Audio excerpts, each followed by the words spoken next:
hapa ni Braziliano na safari yangu ni kama inakwenda kumtafuta mtu mmoja hapa kati ya wale ambao tulikwenda kutamani kusema kwamba huyu hapa ni goalkeeper, best keeper. Oya bro, mambo vipi? Hongera sana kwanza kwa kazi ambayo ulikwenda kufanya. Ni kwamba siku ya leo kwa kitu ambacho ulikwenda kukifanya zidi ya matokeo haya, kwa kweli uliyapokea kama vipi?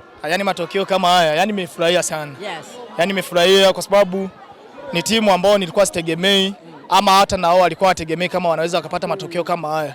Yes. Ndio. Na kwa wewe kama mchezaji wa Hala Mahuzo, na kitu gani cha kuwaahidi mafanisi wote wa Dragon? Kitu ambacho naweza nikaambia mashabiki zangu, wawe na moyo tena wawe na subira. Yes. Mechi zipo mbele na tutafanya vizuri na tutainuka. Kwa wewe kitu gani ambacho kilipelekea Dragon Mahuzo kwenda kutoa sare ya 0-0 zidi ya R1 mabingwa? Kitu cha kwanza ambacho naweza nikasema, siwezi nikajitapa niseme sisi ni wabingwa ama wao. Amna, sisi wote nikiangalia hii imeshakuwa mchezo wa 3 tunakutana, hatujawahi fungana hivi. Yaani siwezi nikasemea kwa chochote kile, bali naona hatujafungiana sisi wote, bala zinafungiana njia.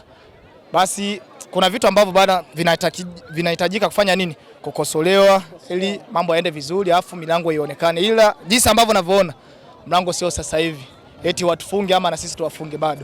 Ninyi na R1. Ya, bado na sana. Katika kundi hili ni kwamba kuna watu wengi sana wanadai kusema kwamba Hala Mahuzo Dragon ni kwamba wanaweza wakahaga michuano hiyo kwenye hatua ya makundi. Una kitu gani cha kutuambia? Hilo lenyewe kabisa. Uongo. Tunafuzu. Yes. Yeah. Na ni timu gani kwa wewe katika kundi hili ambayo yaweza wakagusa kabisa nyau za Dragon Hala Mahuzo? Mimi kama mchezaji siwezi nikasema hivyo. Hawezi ukasema hivyo. Ni mpira huo. Matokeo tunasubiria pale popote pale ambapo yanapohitajika ndo mtu anaweza kasema point. Yes, asante sana Bo, asante sana kwa muda wako. Yes, asante. Tunazidi kuua.